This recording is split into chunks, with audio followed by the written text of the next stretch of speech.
Hello everyone, आप सभी का स्वागत है बच्चों एक बार फिर से एक नई कक्षा में। तो इससे पहले हम लोग 3 लेक्चर देख चुके हैं, है ना। क्लास 11th केमिस्ट्री का हम लोग 3 लेक्चर देख चुके हैं, जिसमें हम लोग क्या जाने थे, बेसिक कॉन्सेप्ट ऑफ साइंस। और आज का जो क्लास है ये पूरा बेस्ड होने वाला है आपका जो सिलेबस है उसके अकॉर्डिंग। तो आपके सिलेबस के अनुसार जो टॉपिक सबसे पहले दिया गया है, आज हम लोग उस पर चर्चा करने वाले हैं। इससे पहले के कक्षा में हम लोग क्या जाने हैं, साइंस के प्रकार जाने हैं, साइंस क्या क्या होता है, उसके बाद साइंस के कितने प्रकार हैं, अध्ययन की सुविधा के लिए है ना, साइंस का वर्गीकरण कैसे हुआ, वो सब के बारे में हम लोग जाने। तो आज की कक्षा में हम लोग जानेंगे सबसे पहले। तो देखिए, आपका जो ये चैप्टर है जिसका नाम क्या है, some basic concept of chemistry, रसायन शास्त्र की कुछ मूल अवधारणाएं, है ना। वो स्टार्ट कहाँ से होता है बाबू, पदार्थ से। कहाँ से स्टार्ट होता है, पदार्थ से। तो आइए हम लोग आज जानेंगे पदार्थ क्या है। पहले व्हाट इज मैटर, पदार्थ जिसको हम लोग पदार्थ कहिए या द्रव्य भी कहते हैं। द्रव्य, यो लगा दीजिएगा तो अरे द्रव्य, और वो लगा दीजिएगा वयो संयुक्त रहेगा तो ये पदार्थ हो गया। अब बुक में देखिएगा तो पदार्थ की जगह पर क्या लिखा रहेगा, द्रव्य, है ना। तो पदार्थ कहिए या द्रव्य कहिए, दोनों का बात क्या होता है, समान बराबर ही होता है, दोनों बराबर ही होता है। आइए समझिए ध्यान से।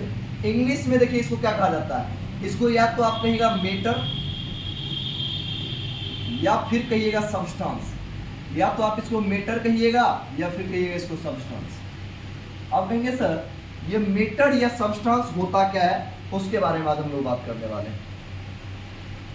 और यही आपका मूल कॉन्सेप्ट है आपका किसका, कहेंगे सर अभी जितना भी हम लोग पढ़ने वाले हैं उसका मेन कॉन्सेप्ट यही रहता है। देखिए ध्यान से, पदार्थ से ही, क्योंकि हम लोग आपको बताए थे कि रसायन शास्त्र का मतलब क्या होता है, पदार्थों का विज्ञान, अर्थात पदार्थों के बारे में विस्तार पूर्वक अध्ययन करना बच्चों क्या कहलाता है, कहेंगे सर रसायन शास्त्र कहलाता है ना। तो कहेंगे सर पदार्थ एवं उसके गुणधर्म, संरचना, इस सब के बारे में अध्ययन करना क्या कहलाता था, रसायन शास्त्र कहलाता था। और रसायन शास्त्र के बारे में हम लोग जाने थे कि रसायन शास्त्र जो है इसकी उत्पत्ति कहाँ से, कहेंगे सर रसायन शास्त्र की उत्पत्ति मिस्र भाषा के कीनिया नामक शब्द से हुई है, जिसका मतलब क्या होता था, काली रंग की मृदा या मिट्टी। तो बच्चों आज की क्लास में हम लोग जानने वाले हैं पदार्थ के बारे में। देखिए हम जो है ना पदार्थ के बारे में सबसे पहले कब जानते हैं, 9th की क्लास में। जब हम लोग 9th क्लास में पहुंचते हैं तो वहां पे है एक चैप्टर है, उसका नाम है मेटर अराउंड अस, मतलब हमारे आसपास उपस्थित द्रव्य, हमारे आसपास उपस्थित द्रव्य। उस चैप्टर का क्या नाम है बाबू, हमारे आसपास उपस्थित द्रव्य। ये कहाँ पे मिलेगा आपको, 9th क्लास में। उसमें हमको बताया जाता है, सुनिएगा ध्यान से, पदार्थ कहते किसे, इसके बारे में हम लोग समझते हैं। देखिए कहेंगे सबसे पहले सर कोई भी चीज होना चाहिए, वह कोई भी चीज, देखिए पदार्थ होने के लिए 2-3 गुण होना चाहिए, और ये 2-3 गुण यदि मिल गया तो हम समझ जाएंगे कि सर वो पदार्थ है। पहला गुण है क्या है, समझिए ध्यान से। कहेंगे सर वह कोई भी चीज जिसमें द्रव्यमान होना चाहिए। द्रव्यमान मतलब क्या हो गया, वस्तु की मात्रा, कुछ ना कुछ मात्रा होनी चाहिए। वह कोई भी चीज जिसमें क्या होना चाहिए, द्रव्यमान। द्रव्यमान माने मास। वह कोई भी चीज जिसमें क्या होना चाहिए, द्रव्यमान होना चाहिए। चलिए इससे आगे बढ़ते हैं। कहेंगे सर द्रव्यमान होने के साथ साथ जो क्या करे, कहेंगे सर स्थान से, क्या करे, स्थान से द्रव्यमान होना चाहिए, और वो क्या करना चाहिए, स्थान छेकना चाहिए। तो कहेंगे सर जो स्थान छेके, इसको हम लोग क्या बोलेंगे, ऑक्यूपाइड स्पेस। ऑक्यूपाइड स्पेस मतलब जिसमें स्थान छेकने का भी गुण हो। आगे समझिए ध्यान से। तो कहेंगे सर द्रव्यमान होना चाहिए, स्थान छेकना चाहिए, इसके साथ साथ उसमें अवरोध करने की गुण होनी चाहिए। अवरोध, है ना, अवरोध करने की गुण होनी चाहिए, है ना। तो कहेंगे सर ये अवरोध करने का भी क्या होना चाहिए, उसमें गुण होना चाहिए। कहेंगे सर अवरोध मतलब क्या होता है, किसी भी चीज को रेसिस्ट करना। रेसिस्ट मतलब समझते हैं, विरोध। विरोध जैसे मान लीजिए कि आप सामने से, जैसे मान लीजिए कि आंधी आ रहा है, हम लोग साइकिल उसी दिशा में चला रहे हैं, जिधर से सामने से आंधी आ रहा है उसके विपरीत दिशा में हम लोग साइकिल चला रहे हैं, बताइए चल पाएंगे, नहीं चल पाएंगे। और वही मान लीजिए कि आप यदि है ना आगे की ओर बढ़ रहे हैं, पीछे से आंधी आ रहा है, तो आपका स्पीड क्या हो जाएगा, 2 गुना 3 गुना हो जाएगा। क्यों, क्योंकि पहले जो विरोध कर रहा था वो आपका अभी क्या करने लगा, सपोर्ट करने लगा। तो समझिए ध्यान से, जिसमें क्या होना चाहिए, अवरोध का गुण होना चाहिए। और इसके साथ साथ जिसका पहचान, देखिए ध्यान से, इसके साथ साथ जिसका पहचान, है ना, पहचान किसके द्वारा, कहें सर मनुष्य के पास ज्ञानेंद्रियां हैं, जिसका पहचान मनुष्य अपने ज्ञानेंद्रियों से कर सकता हो। जिसका पहचान मनुष्य किसके द्वारा, कहें सर मनुष्य अपने ज्ञानेंद्रियों के द्वारा कर सकते, अपने ज्ञानेंद्रियों,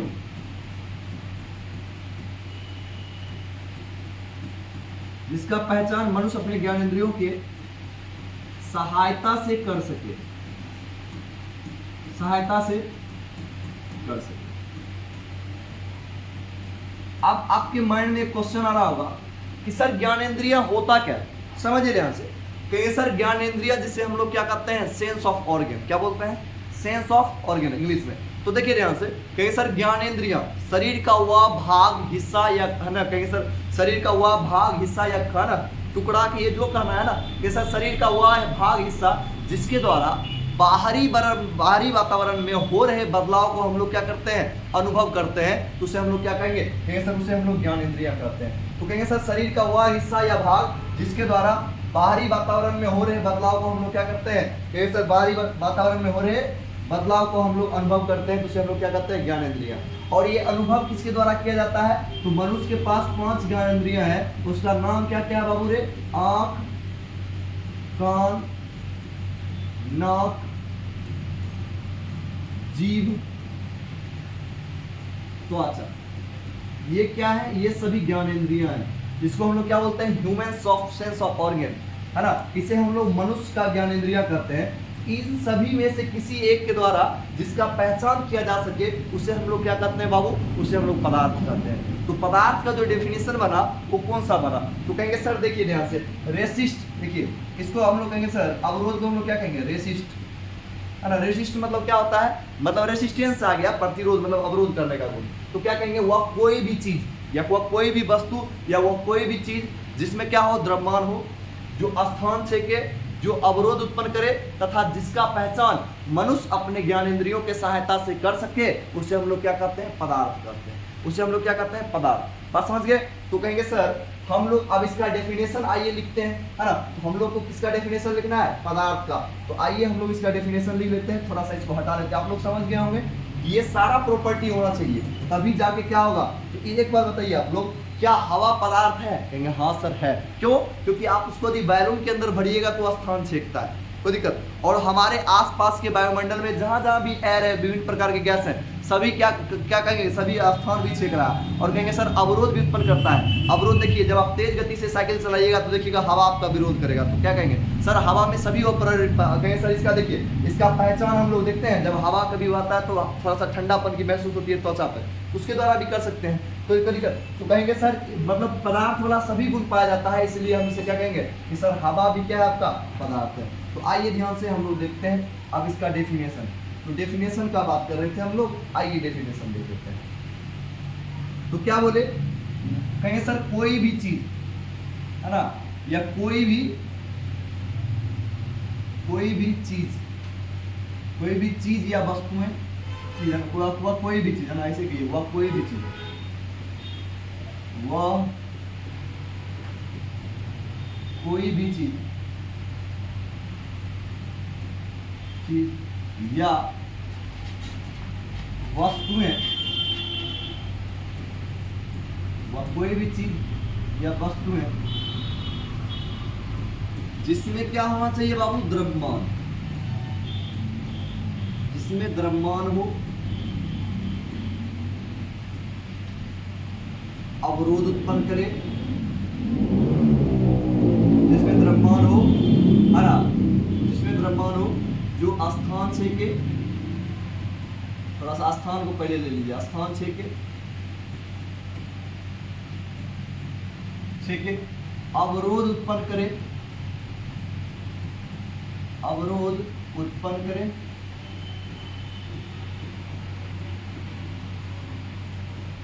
अवरोध उत्पन्न करे, है ना।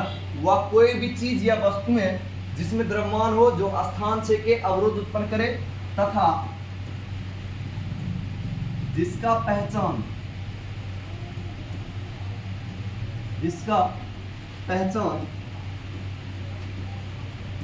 मनुष्य अपने ज्ञानेंद्रियों के सहायता से,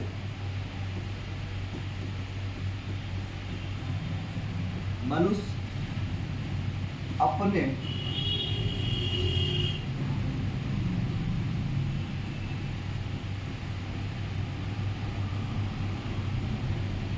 ज्ञानेंद्रियों के सहायता से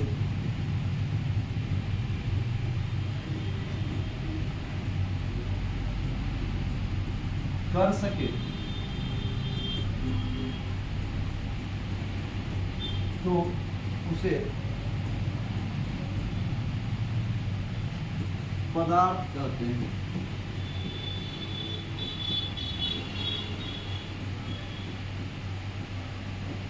देखिए ध्यान से क्या लिखा हुआ, वह कोई भी चीज या वस्तु है जिसमें द्रव्यमान हो जो स्थान से के अवरोध उत्पन्न करे तथा जिसका पहचान मनुष्य अपने ज्ञानेंद्रियों के सहायता से कर सके तो उसे क्या कहते हैं, पदार्थ कहते हैं। बात समझ में आ गया? तो कहेंगे सर देखिए ध्यान से एक बार और की बात है, आपको बोले भी थे क्लास में स्टोरी सुनाए हुए। एक बार हम भाई पदार्थ के बारे में पढ़ा रहे थे, है ना, तो एक लड़की थी जो कि बहुत ज्यादा मोटी थी, तो बच्चे लोग को हम बोल रहे थे कि वह कोई भी वस्तु जिसमें द्रव्यमान हो, तो लड़का लोग बोलता है सर कोई कमी नहीं है। बात समझे? उसके ओर इशारा करके, है ना। हालांकि देखिए बॉडी शेविंग करना या किसी के शरीर के बारे में बताना अच्छी बात नहीं है, बट हम पदार्थ समझा रहे थे, लेकिन उसको देख करके बच्चा लोग थोड़ा ज्यादा समझ गया। बात समझे? बोले पदार्थ कहेंगे वो कोई भी वस्तु जिसमें द्रव्यमान हो, सब बोलता है सब लड़का सब सर कोई कमी नहीं है ना। उसके बाद बोले कि जो स्थान से के, बोलता है सर यदि मान लीजिए पहले बैठ जाती है तो अंदर कोई घुस नहीं पाता है, तय स्थान सेक लेती है। बात समझे? बोला अवरोध उत्पन्न करेगा सर, बीच में यदि खड़ा हो जाएगी तो कोई उसको हटा, जब तक हटेगी नहीं तब तक कोई बगल से भी नहीं निकल सकता है। बात समझे? तो वाकई में बहुत ज्यादा मोटी थी, है ना। तो उसका बॉडी शेविंग भी थोड़ा सा हो गया बच्चा लोग के द्वारा, जबकि नहीं होना चाहिए, और पदार्थ भी समझ गया। अब समझिए ध्यान से, तो कहेंगे सर वह कोई भी चीज या वस्तु है जिसमें द्रव्यमान हो जो स्थान से के अवरोध उत्पन्न करे तथा जिसका पहचान मनुष्य अपने ज्ञानेंद्रियों के सहायता से कर सके तो उसे हम लोग क्या करते हैं, पदार्थ करते हैं। तो अब देखिए ध्यान से, इसका यदि हम इंग्लिश लिखे तो इसका इंग्लिश क्या होगा, देखिए anything which has some mass, anything which has some mass,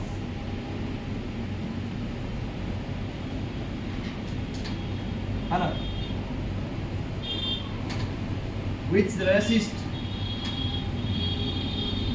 मतलब होता है अवरोध उत्पन्न करना, है ना, which resist and occupied some space, which resist and occupied some space,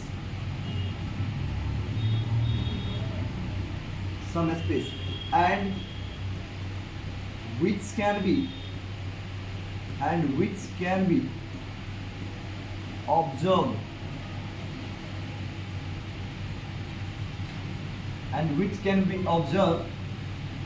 by the human sense of organ.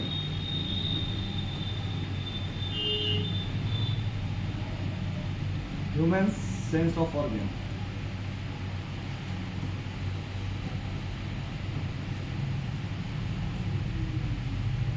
It's called matter. It's called matter.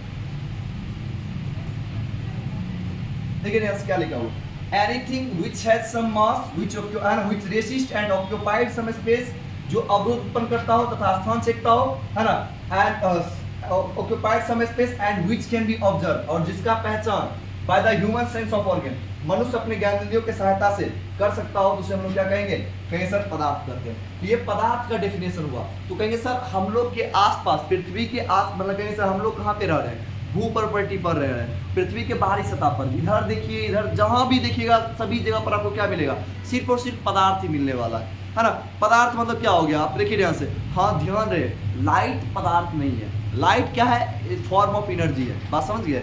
उसके अलावा जितना भी चीज हमारे आसपास दिख रहा है, ये सभी क्या है, कहें सर वो सभी क्या है जिसमें द्रव्यमान होना चाहिए। ये देखिए आपको बोले थे थोड़ा देर पहले, हम लोग बताए थे कि जिसमें द्रव्यमान होना चाहिए, स्थान छेकना चाहिए तथा अवरोध उत्पन्न करना चाहिए, वो सभी चीज क्या कहलाता है, पदार्थ कहलाता है। तो आप देखिए ध्यान से, आपका जो चैप्टर स्टार्ट होता है बाबू, यही से स्टार्ट होता है। तो अब इसको हम लोग क्या करेंगे, कैरी ऑन आगे बढ़ाते जाएंगे, और इसी पदार्थ के बारे में विस्तार पूर्वक जान गए तो हम कहेंगे सर ये क्लास, ये पूरा जो चैप्टर है, ये पूरा चैप्टर जो है ना, आपका पहला चैप्टर, ये पदार्थ का क्लासिफिकेशन पढ़ाया गया है। शुरू में आप क्या कीजिएगा, पहले पदार्थ का भौतिक वर्गीकरण पढ़िएगा, फिर रासायनिक वर्गीकरण पढ़िएगा। जब रासायनिक वर्गीकरण में पढ़ लीजिएगा तब उसके भौतिक तथा रासायनिक वर्गीकरण के कुछ नियम पढ़िएगा, फिर मोल कॉन्सेप्ट आ जाएगा, फिर मोल कॉन्सेप्ट पढ़िएगा, लास्ट में विलियन आएगा, उसके बाद चैप्टर खत्म हो जाता है। तो टोटल ये समझ लीजिए कि अब हम लोग क्या पढ़ने वाले हैं, पदार्थ का वर्गीकरण। और ये पदार्थ का वर्गीकरण पढ़ते पढ़ते आपका एक चैप्टर क्या हो जाता है, समाप्त हो जाता है। तो आइए हम लोग पदार्थ समझ गए, अब हम लोग पढ़ेंगे क्या, पदार्थ का वर्गीकरण। पदार्थ का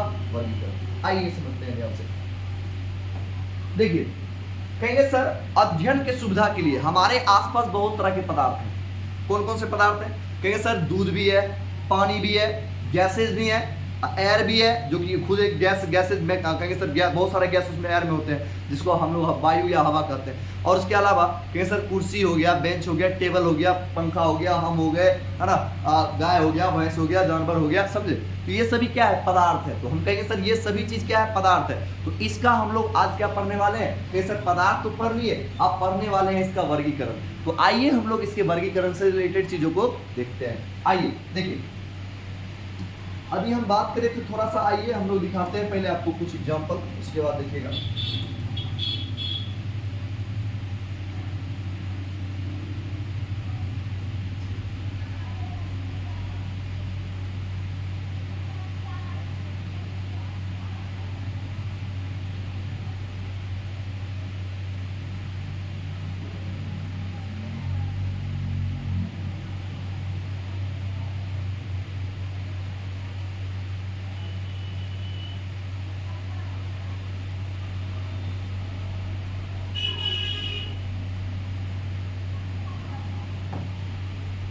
देखिएगा ध्यान से, हम लोग के आसपास ये सभी पदार्थ पाए जाते हैं। इसको भी हम लोग पढ़ाएंगे आगे, ये सभी होता क्या है ना। देखिए ध्यान से, इस सब के बारे में बताएंगे। आप लोग देखिए बर्फ को देखे होइएगा, आप लोग बादल मतलब क्या, कुहासा हो गया, या आपका है ना गैस को देखे होइएगा, पानी को देखे होइएगा, ये सभी क्या पदार्थ का प्रकार है। तो सर इसका वर्गीकरण कैसे किया गया, किस आधार पे किया गया, आज उसी सब से रिलेटेड हम लोग चर्चा करने वाले हैं। तो आइए हम लोग इससे रिलेटेड चीजों को चर्चा करते हैं और पढ़ते हैं पदार्थ का वर्गीकरण। देखिए बाबू, अध्ययन के सुविधा के लिए पदार्थ को दो तरह से वर्गीकृत किया गया। पहला वर्गीकरण जो है वो वर्गीकरण देखिए, आपका पहला जो वर्गीकरण है ये वर्गीकरण किस पर बेसिस है उसके बारे में बात करेंगे। फिर आपका दूसरा वर्गीकरण, फिर तीसरा वर्गीकरण, इसी तरह से हम लोग वर्गीकरण आज लोग करने वाले हैं। ठीक है सर, पदार्थ को अध्ययन के सुविधा के लिए दो तरह से वर्गीकृत किया गया। सर पदार्थ को अध्ययन के सुविधा के लिए दो भाग में वर्गीकृत किया गया। अध्ययन के सुविधा के लिए, फॉर इजी टू स्टडी, है ना। सर अध्ययन की सुविधा के लिए, अध्ययन में सुविधा के लिए, सुविधा के लिए, सुविधा के लिए पदार्थ को दो भागों में वर्गीकृत किया गया। पदार्थ को दो भागों में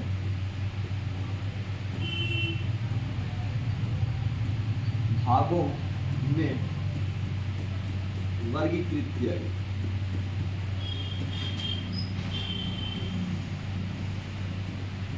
समझिए ध्यान से, सर अध्ययन के सुविधा के लिए पदार्थ को दो भागों में वर्गीकृत किया गया। अब ये दो भाग क्या क्या था?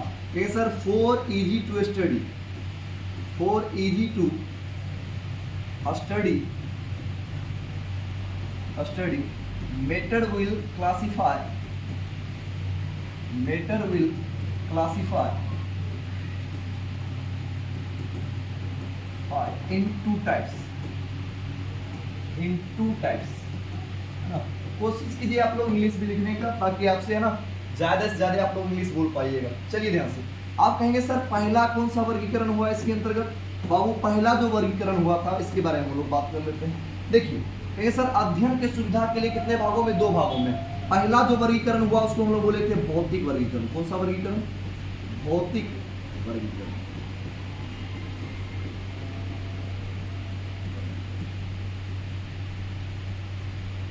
भौतिक वर्गीकरण जिसको हम लोग क्या बोलते हैं? Physical classification.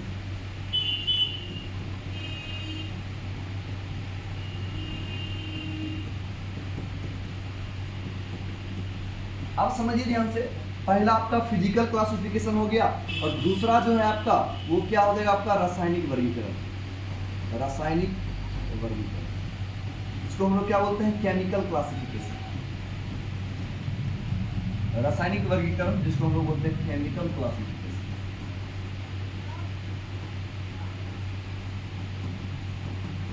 Chemical classification. आइए बच्चों हम लोग केमिकल क्लासिफिकेशन तो कहेंगे सर कितना? कहेंगे सर देखिए अध्ययन की सुविधा हेतु पदार्थ को दो भागों में वर्गीकृत कर दिया गया। पहला आपका भौतिक वर्गीकरण और दूसरा आपका क्या है, रासायनिक वर्गीकरण। तो कहेंगे सर ये भौतिक वर्गीकरण होता क्या है, समझिए। तो कहेंगे सर अरे मान लीजिए किसी को रंग रूप, कहेंगे सर जो देखने, मान लीजिए कि कोई ऐसा चीज है, जैसे मान लीजिए आपको बोले देखने के लिए, देख कर कोई चीज आपको अच्छा लग रहा है देखने, तो कहिएगा ये अच्छा है ये खराब है। तो बाहर से कहेंगे सर किसी के बाहरी बनावट, गुणधर्म, संरचना, आकार, रंग, इस सब के आधार पर जब आप वर्गीकरण करते हैं ना, उसे हम लोग क्या बोलते हैं, भौतिक वर्गीकरण। क्या बोलते हैं, भौतिक वर्गीकरण। बात समझे। तो कहेंगे सर बाहरी बनावट, गुणधर्म, संरचना, इस सब के आधार पर जो है ना आप वर्गीकरण कीजिएगा, तो उसे हम लोग क्या कहेंगे, कहेंगे सर भौतिक वर्गीकरण। रासायनिक वर्गीकरण किसे कहेंगे, कहेंगे सर आंतरिक गुणों के आधार पर। जैसे समझिए ध्यान से, आप मान लीजिए कोई व्यक्ति था जो गया बरतवारी में, तो कोई लड़की को देखा एकदम पूरा सुशील है ना, सुंदर सुशील बेचारी, अच्छा से ट्रे लेकर आई सनमो हया के साथ, है ना। अब मान लीजिए आई, उस वक्त तो सब एकदम जो गए देखने के लिए उसको बहुत अच्छा लगा। 4 महीना बाद उसका घर में तांडव शुरू हो जाता है। तो इससे क्या समझिएगा, 4 महीना बाद वो घर में लड़ाई करना शुरू कर देती है, वही अपना मनमानी करना शुरू कर देती है। तो आप क्या समझिएगा, कहेंगे सर इसका भौतिक गुण तो बहुत अच्छा था, भौतिक गुण मतलब बाहरी गुण बहुत अच्छा था जो दिखावा कर रही थी, लेकिन इसका आंतरिक गुण क्या हो गया, खराब हो गया। इसलिए घर में क्या हो रहा है, कला हो रहा है। बात समझे, होता है हम लोग के आसपास में, घर के आसपास में ये सब चीजें होती रहती है, समझिए जैसे। तो कहेंगे सर भौतिक गुण का मतलब क्या हो गया, बाहरी गुण। और कहेंगे सर आपका रासायनिक वर्गीकरण का मतलब क्या हो गया, आंतरिक गुण, मतलब उसका संगठन, बनावट कैसे हुआ है ना, किस तरह से वो मिलकर के बना है, मतलब कैसे कैसे कण उसमें मिले हुए हैं, अंदर का क्या व्यवस्था है, उसके बारे में हम लोग क्या कहेंगे, केमिकल क्लासिफिकेशन। इसलिए बोलता है कि दिखावा नहीं करना चाहिए। बात समझे। भौतिक वर्गीकरण देखिए, भौतिक गुण किसी का भी अच्छा हो सकता है। भौतिक मतलब आप समझिए ध्यान से, बाहर से देखने में अच्छा, इसको भी आप कह सकते हैं। तो कहिए सर भौतिक गुण किसी का भी अच्छा हो सकता है, लेकिन रासायनिक गुण अच्छा हो तो ना बात और है, समझे। तो भौतिक गुण किसी का भी अच्छा हो सकता है, समझ गए चीजों को, कोई दिक्कत। आगे बढ़ते हैं हम लोग। देखिए तब अब हम लोग जान गए भौतिक वर्गीकरण। कहेंगे सर भौतिक वर्गीकरण कहते किसे, तो भौतिक वर्गीकरण के आधार पर यदि हम लोग बात करें तो देखिए अब भौतिक वर्गीकरण के आधार पर पदार्थ को 3 भागों में बांटा गया, मुख्य रूप से कितना भाग में, 3 भाग में। पहला कौन सा आपका, कहेंगे सर ठोस, दूसरा द्रव, तीसरा गैस। आप लोग बताते हैं, आपको सुनिए। अपना लोग के आसपास जितने भी चीज ऐसा है जो कि कठोर है, अस्थाई है, बेंच हो गया, अपना हो गया, ये सब क्या हो गया, ठोस। और कहेंगे सर जिससे पानी मुंह, जिसमें क्या होता है, बहाव का गुण, परासरण का गुण पाया जाता है, उसको हम लोग क्या कहेंगे, कहेंगे सर वो हो गया द्रव। क्या हो गया, द्रव। और गैस किसे कहेंगे, कहेंगे सर गैस तो आप लोग जानते ही हैं, बहुत सारा ना गैस में आप जैसे मान लीजिए बैलून में आप है ना, बैलून में गैस भरते हैं, या तो आपका परफ्यूम वगैरह जो यूज करते हैं, या अगरबत्ती का जो धुआं होता है, सब्जी जो बनाते हैं उससे जो धुआं निकलता है, वो सब वितरण विधि के द्वारा उस सबके बारे में आगे चर्चा करेंगे हम लोग। तो देखिए ऐसे हम लोग कहेंगे सर हम लोग क्या पढ़ने वाले हैं, पदार्थ का भौतिक वर्गीकरण। क्या पढ़ने वाले हैं, पदार्थ का भौतिक वर्गीकरण। तो आइए हम लोग पदार्थ का भौतिक वर्गीकरण किसे कहते हैं, पदार्थ को कितने तरह से वर्गीकरण किया गया और क्यों किया गया है, इसके बारे में थोड़ा सा चर्चा कर लेते हैं।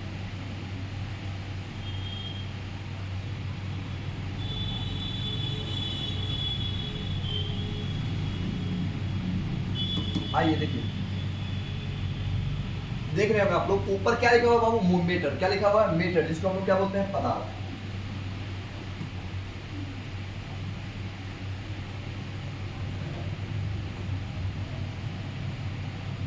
देखिए ध्यान, ये आपका मीटर है ना, चलिए ये मीटर है ना, मीटर जिसको हम लोग क्या बोलते हैं, पदार्थ।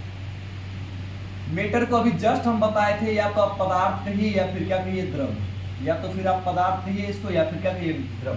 अब देखिए इसको 2 तरह से वर्गीकृत किया गया है। पहला कौन सा हो गया आपका, फिजिकल क्लासिफिकेशन, जिसको हम लोग बोलते हैं भौतिक वर्गीकरण। क्या बोलते हैं, भौतिक वर्गीकरण। भौतिक वर्गीकरण मतलब बाहरी गुणों के आधार पर, समझे, बाहरी गुणों के आधार पर जो वर्गीकरण हुआ उसको हम लोग क्या बोलेंगे, भौतिक वर्गीकरण।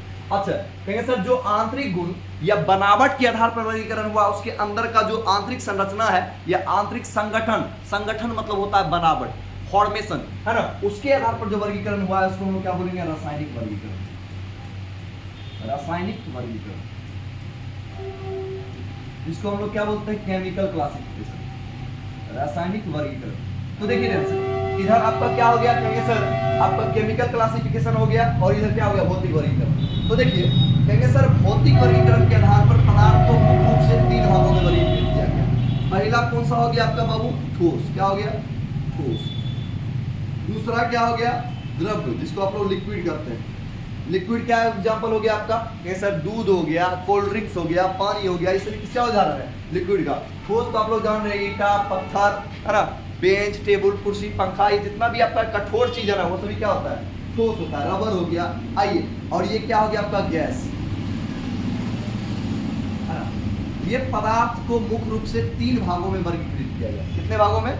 कई सर भौतिक वर्गीकरण के आधार पर पदार्थ को मुख्य रूप से 3 भागों में वर्गीकृत किया गया, जिसे हम लोग क्या करते हैं? ठोस, द्रव और गैस करते हैं। ठोस, द्रव और गैस करते हैं। कोई दिक्कत? आप समझिए ध्यान से। आप लोग कहेंगे सर बच्चे में आप लोग पढ़े पदार्थ के 3 प्रकार होते हैं, जिसका आकार आयतन निश्चित होता हो, जिसका सिर्फ आयतन निश्चित होता हो, आकार आयतन निश्चित होगा ठोस, सिर्फ आयतन निश्चित होगा द्रव, और जिसका दोनों चौपट होगा, मतलब दोनों में से कोनो निश्चित नहीं होगा, उसे हम लोग क्या कहेंगे?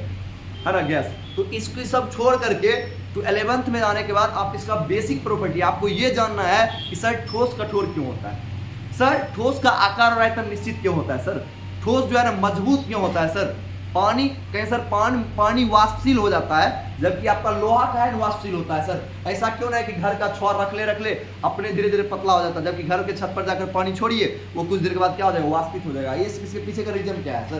तो ये सब के बारे में जानना है। ये तो आप 9th क्लास में 8th में ही पढ़ लेते हैं आप, है ना। अब इधर देखिए ध्यान से, रासायनिक वर्गीकरण के आधार पर पदार्थ को 2 भागों में वर्गीकृत किया गया। पहला कौन सा? कहेंगे सर पहला जो है उसको नाम, उसका क्या नाम दे दिएगा? प्योर सब्सटेंस, जिसको हम लोग बोलते हैं शुद्ध पदार्थ। इसके बारे में भी बात करेंगे हम लोग, शुद्ध पदार्थ किसे कहते हैं, है ना। और देखिए ध्यान से, दूसरा जो है, पहला शुद्ध पदार्थ और दूसरा देखिए क्या दिया हुआ है यहाँ पर? मिश्रण। क्या दिया हुआ है ना? तो कहेंगे सर मिक्सचर, यानी कि क्या दे दिया है? मिश्रण। अब देखिए शुद्ध पदार्थ आपका कितना प्रकार का होता है बाबू? यहाँ पर देखिए ध्यान से आप लोग देखिए, यदि हम शुद्ध पदार्थ की बात करें तो शुद्ध पदार्थ कितने प्रकार के होते हैं? 2 प्रकार के। एक आपका हो गया तत्व और दूसरा क्या हो गया आपका? यौगिक, जिसको हम लोग बोलते हैं कंपाउंड। एक हो गया एलिमेंट और एक क्या हो गया आपका? कंपाउंड। तो दो प्रकार के होते हैं, एक तत्व और दूसरा यौगिक। और देखिए तत्व कितने प्रकार के होते हैं? ये देखिए आपका 3 प्रकार के, है ना, 3 प्रकार के होते हैं। और कहेंगे सर एक कोई एक्स्ट्रा दे दिया आपका नोबेल गैस। बात समझे? ये नोबेल गैस जितने भी हैं सभी किसके कैटेगरी में आते हैं? नॉन मेटल की कैटेगरी में आते हैं। बात समझे? तो आइए ध्यान से, इसके आधार पर क्या हो गया आपका? एक धातु, ये हो गया आपका अधातु, और इसको बोलते हैं उपधातु, जिसको आप लोग मिश्र धातु भी कह सकते हैं। इसको क्या बोलते हैं? उपधातु। ठीक, अब देखिए ध्यान से, उसी प्रकार यदि हम लोग यहाँ पर देखें तो कहेंगे सर कंपाउंड कितने प्रकार के होते हैं? 2 प्रकार के होते हैं। ठीक, अब देखिए ध्यान से, कंपाउंड 2 प्रकार के होते हैं, एक आपका ऑर्गेनिक और एक इनऑर्गेनिक कंपाउंड। अब यहाँ पर देखिए मिक्सचर, मिक्सचर क्या हो गया आपका? कहेंगे सर 2 प्रकार के ये भी होते हैं, एक समांगी और दूसरा विसमांगी। एक समांगी और दूसरा विसमांगी तीसरा। बात समझे? तो आज की क्लास में हम लोग किसके बारे में जानना है? ठोस, लिक्विड और गैस के बारे में जानना है। ठोस, लिक्विड और गैस के बारे में जानना है। तो आइए हम लोग पहला प्रकार देखते हैं। तो कहेंगे सर पदार्थ के भौतिक वर्गीकरण के आधार पर, आपको ये समझ में आ गया होगा कि भौतिक वर्गीकरण का मतलब होता है बाहरी गुणों के आधार पर वर्गीकरण करना क्या कहलाता है? भौतिक वर्गीकरण। और आंतरिक गुणों के आधार पर वर्गीकरण करना क्या कहलाता है आपका? कहेंगे सर रासायनिक वर्गीकरण, जिसको हम लोग केमिकल क्लासिफिकेशन कहते हैं। तो आइए हम लोग देखते हैं।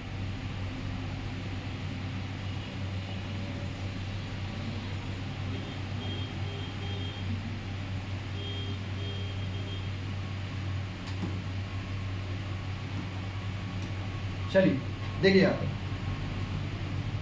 यदि हम बात करें यहाँ पर तो कहेंगे सर हम लोग को पढ़ना क्या है? भौतिक वर्गीकरण।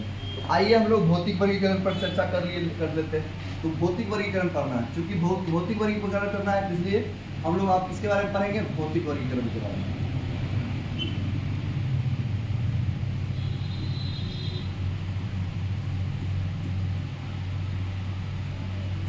भौतिक वर्गीकरण,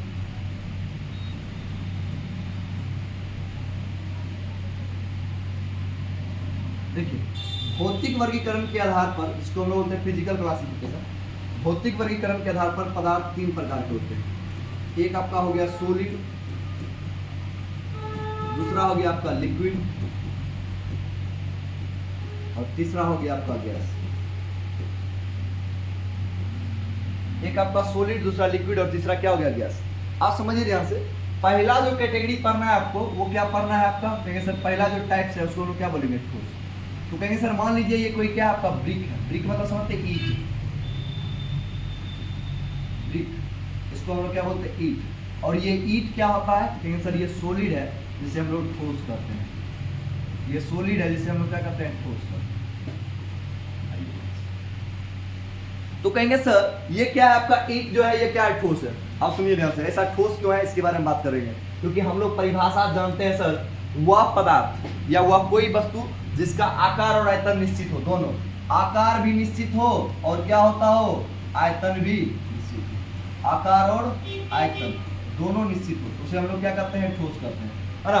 तो कहेंगे sir the types of substance which have definite shape and volume, तो दिक्कत शेप एंड वॉल्यूम मतलब इसका आकार और आयतन दोनों क्या हो निश्चित हो, तो उसे हम लोग क्या करते हैं सर, उसे हम लोग क्या करते हैं ठोस करते हैं, क्या करते हैं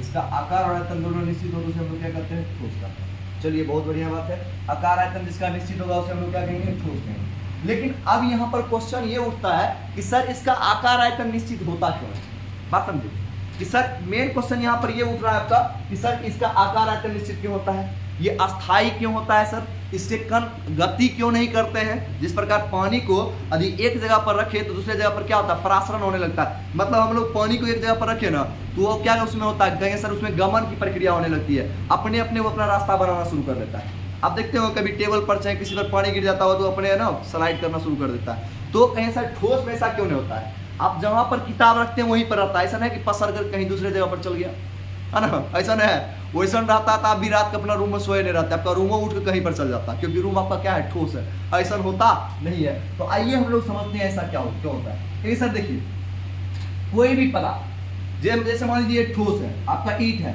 ईट किससे मिलकर बना है, क्योंकि सर बहुत सारे छोटा छोटा मिट्टी के कण आपस में मिला होगा तो उसके बाद किसका निर्माण हुआ होगा, सर बहुत सारे मिट्टी के कण आपस में मिले होंगे इसमें, तो कहेंगे सर और मिलने के कारण क्या हुआ होगा इसमें, कहेंगे सर जब मिले होंगे आपस में तब बना होगा एक ईट। तो कहेंगे सर देखिए कोई भी पदार्थ पृथ्वी पर का कोई भी पदार्थ जब आपस में मिलता है, कहेंगे सर देखिए कहेंगे सर कोई भी पदार्थ जिस छोटे छोटे असंख्य कणों से मिलकर बने होते हैं, जैसे ये देख रहे हैं आपका क्या है, कहेंगे सर ईट है, पहली बात तो ये ठोस है तो इसलिए इसका आकार आयतन क्या है दोनों निश्चित है। और कहेंगे सर अब हमको ये जानना है कि सर ठोस का आकार और आयतन निश्चित होता क्यों है, ठोस अस्थाई क्यों होता है सर, है ना। ठोस से किसी को मारते हैं कपार का फूट जाता है, पानी से मारते हैं मुंह धुल जाता है ना। अब देखिए बताते हैं आपको, जाइएगा पानी से मुंह धोइएगा तब का फेस वॉश धुल जाएगा। लेकिन यदि मान लीजिए वही को हम लोग क्या करेंगे फ्रिज में डाल देंगे, तो फ्रिज में जाने के बाद आखिर क्या ऐसा हो गया तो बर्फ बन गया, इसके बारे में हम लोग बात करने वाले हैं। तो देखिए कहेंगे सर कोई प्रत्येक पदार्थ है ना, प्रत्येक पदार्थ अति सूक्ष्म, देखिए कहेंगे सर असंख्य, प्रत्येक पदार्थ असंख्य, असंख्य मतलब समझते हैं अनंत, मतलब इसको गिन नहीं सकते हैं। प्रत्येक पदार्थ असंख्य छोटे छोटे कणों से मिलकर बने होते हैं। जैसे मान लीजिए कि जो एक कण हो गया, दो कण हो गया, ऐसा ऐसा बहुत सारा कण मिला होगा तब जाके एक ईंट का निर्माण हुआ। तो देखिए सर प्रत्येक पदार्थ असंख्य छोटे छोटे कणों से मिलकर बने होते हैं, छोटे छोटे कणों से मिलकर बने होते हैं, है ना। तो कहेंगे sir every substance is made up by an uncountable smallest particle which is known as constituent particle। मतलब समझिए ध्यान से, प्रत्येक पदार्थ जिस छोटे छोटे असंख्य कणों से मिलकर बने होते हैं। चलिए प्रत्येक पदार्थ, चलिए यही लिख देते हैं कि सर प्रत्येक पदार्थ जिस छोटे छोटे, है ना, प्रत्येक पदार्थ जिस छोटे छोटे असंख्य कणों से मिलकर बने होते हैं, असंख्य कणों से मिलकर बने होते हैं, मिलकर बने होते हैं, है ना। क्या बोलिए every substance is made up by which smallest uncountable particle that is known as constituent particle, है ना, बने होते हैं उसे अवयवी कण कहा जाता है, अवयवी कण।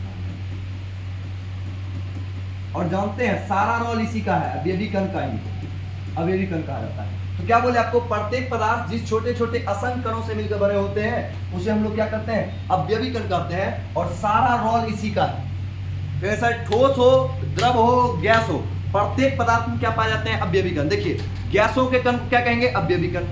कहें सर जल में उपस्थित H2O के अणु को हम लोग क्या कहेंगे? अवयवी कण। H2O का अवयवी कण। तो कहेंगे सर जितना भी पदार्थ है सभी पदार्थ में क्या होते हैं? अवयवी कण होते हैं। और वो अवयवी कण क्या होते हैं? बहुत ज्यादा संख्या में, जिसको हम लोग क्या बोलते हैं? असंख्य। आइए तो कहेंगे सर जानते हैं इसके अवयवी कण आपस में देखिए किस तरह से जुड़े हुए हैं। तो अब ये क्वेश्चन आता होगा कि सर ठोस के अंदर उपस्थित अवयवी कण आपस में जुड़े कैसे रहते हैं? तो बाबू जानते हैं इसके पीछे एक बल कार्य करता है, और यही बल है जो ठोस को क्या करता है? जो एक बल प्रदान करता है कि आप है ना अस्थायी रहिए, इसका आकार आयतन निश्चित होगा। उसके पीछे का भी रीजन यही है। तो देखिए ध्यान से यदि हम बात करें बाबू तो कहेंगे सर ठोस के अंदर प्रत्येक ठोस के सर प्रत्येक पदार्थ क्या होता है? छोटे छोटे असंख्य कणों से मिलकर बने होते हैं, जिसे हम लोग क्या करते हैं? अवयवी कण। और कहेंगे सर यही अवयवी कण कारण है कि आपका जो है ना सर प्रत्येक ठोस जो है ना आपका क्या होता है? कठोर होता है। तो कहेंगे सर प्रत्येक ठोस जो कठोर होता है इसके बारे में बात करते हैं। तो देखिए इसके प्रत्येक अवयवी कण एक दूसरे से क्या हुए हैं? लगे हुए हैं। लगे हुए का मतलब क्या हुआ है? मिले हुए। इसका मतलब देखिए, और जानते हैं ऐसे वैसे नहीं मिले हुए, ऐसे मिले हुए जैसे मान लीजिए कि नहीं करता छोड़ेंगे ना हम तेरा साथ हो साथी मरते रहते, समझे? तो एकदम मतलब जान लीजिए कि ठोस का एक छोटा टुकड़ा भी क्या होने वाला है? ठोस ही होने वाला है। तो देखिए ध्यान से, तो कहेंगे सर ठोस में अवयवी कणों के बीच, तो कहेंगे सर देखिए प्रत्येक पदार्थ जिस छोटे छोटे असंख्य कणों से मिलकर बने होते हैं उसे हम लोग अवयवी कण, जिसको इंग्लिश में क्या बोलते हैं? Constituent particle. Constituent particle, constituent particle. आप सुनिए ध्यान से, इसको तो हम लोग कॉन्स्टिट्यूएंट पार्टिकल कहते हैं। लेकिन देखिए ठोस में अवयवी कणों के बीच ये जो दो अवयवी कण है, और ये दो अवयवी कण 2 3 4 5 जिस तरह से आपस में, जैसे मान लीजिए आप एक लड्डू को एग्जांपल लेते हैं, लड्डू में देख रहे हैं बुनिया कण प्रत्येक कण एक दूसरे से मिले रहते हैं, इस तरह से बहुत सारा बुनिया मिलकर लड्डू का निर्माण होता है। तो कहेंगे सर इसका मतलब लड्डू के अंदर बुनिया का जो कण है वो क्या हो जाएगा आपका? कहेंगे सर वो अवयवी कण हो जाएगा। और ये जो बुनिया जो आपस में मिलकर के बंधे रहते हैं एक लड्डू के अंदर, वो जिस बल के कारण बंधे रहते हैं उसे हम लोग कहते हैं अंतराण्विक आकर्षण बल। अंतराण्विक आकर्षण बल, उस बल को हम लोग क्या कहते हैं? अंतराण्विक आकर्षण बल। उस बल को हम लोग अंतराण्विक आकर्षण बल कहते हैं।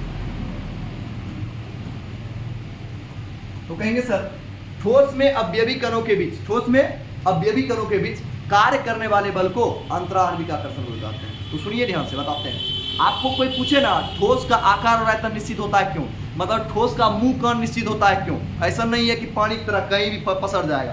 तो कहेंगे सर देखिए, कहेंगे सर ठोस में अवयवी कण एक दूसरे से एक नियमित व्यवस्था में जुड़े होते हैं, एक दूसरे से नियमित व्यवस्था में जुड़े होते हैं, तथा इसके अवयवी कणों के बीच मजबूत अंतराण्विक आकर्षण बल कार्य करता है। इसलिए यदि एक बाल्टी पानी आप किसी के सर यदि फेंकिएगा तो क्या हो जाएगा? लहा जाएगा। लेकिन एक बाल्टी ईटा यदि किसी के सर पर फेंकेगा तो उसका कपार क्या हो जाएगा? फूट जाएगा। क्यों? क्योंकि कहेंगे सर जल के तुलना में ये जो अंतराण्विक आकर्षण बल का मान है ना वो किसमें अधिक रहता है? कहेंगे सर आपका जो है ठोस में अधिक होता है। तो कहेंगे सर ठोस के अवयवी कण, ठोस के अवयवी कण ये जो कॉन्स्टिट्यूएंट पार्टिकल है, तो कहेंगे सर देखिए इन अ सॉलिड और the substance, in the solid और the substance, sir the constituent particle is made up by which force that is known as intermolecular force of attraction. तो कहेंगे sir ठोस में अवयवी कणों के बीच जो बल कार्य करता है उसे हम लोग क्या करते हैं? अंतराण्विक आकर्षण बल कहते हैं। तो कहेगा आपको, अब देखिए आपको एक क्वेश्चन कोई पूछेगा कि ठोस कठोर होता है क्यों, उसको आप क्या कहिएगा? कहेगा सर देखिए उसको समझाइएगा। देखो ठोस में अवयवी कणों के बीच मजबूत अंतराण्विक आकर्षण बल कार्य करता है। यही कारण है कि ठोस क्या होता है? कठोर होता है। और कठोर होने के साथ साथ क्या होता है? अस्थायी होता है। बात समझ में आ गया? तो अगले दिन के क्लास में हम लोग आज ठोस तक बात किए हैं। अगले दिन की क्लास में आप लोग को है ना द्रव, गैस, इस सब से रिलेटेड सबको कोऑर्डिनेट करके विशेषता अलग अलग क्लासिफिकेशन बताएंगे, सबके गुणों में अंतर बताएंगे कि सर ठोस कठोर क्यों होता है, पानी गीला क्यों होता है, और गैस जो है ना जानवे करते हैं आप लोग गैस में गमन का गुण सबसे अधिक होता है क्यों, है ना? अगरबत्ती कहीं एक जगह पर जला है तो वो कहीं दूर दूर तक सुगंध जाता है। बात समझे? तो आज की सेवा को हम लोग यहीं तक रखते हैं। मिलते हैं अगले क्लास में, तब तक मस्त रहिए, बिंदास रहिए और हंसते और मुस्कुराते रहिए। धन्यवाद।